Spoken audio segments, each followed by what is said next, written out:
Hello, this is Paul from Tech. In this video, I will show you how to draw a histogram using Excel.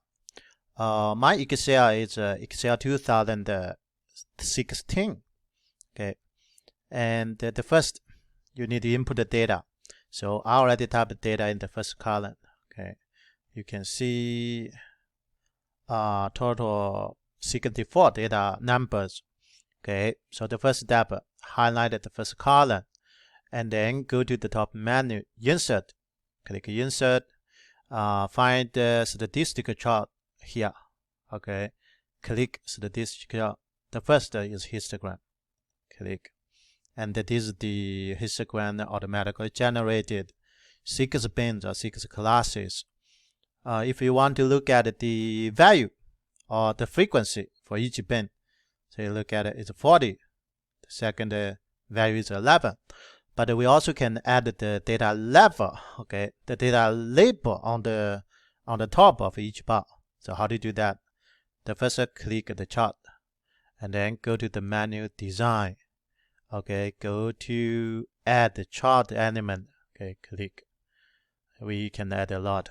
Let me add the data labels. Okay, so I choose this format on the top. Click. Yeah, see, now the frequency for the first bar is 40, 11, 11, and it goes on, right? Okay. Another, if you want to change the number of bins or classes, that's okay.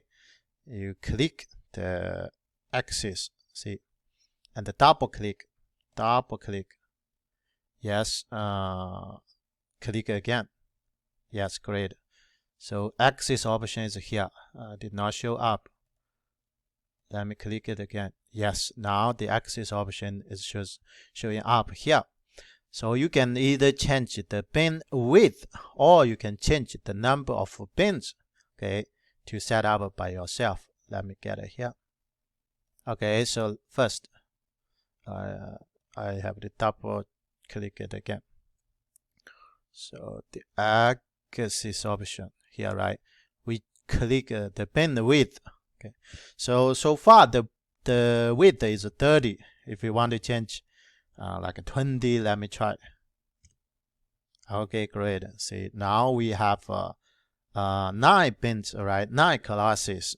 Okay, the patterns, they are similar. Or you can change it to another number. The second way you can directly change the number of bins. Let me click. Yes, now here is 9. You can change it like 8. Okay, so here is the histogram. Or if you like, you can change it to like 10. Okay, another. The shape has a little change. Okay, so that's all. Thank you.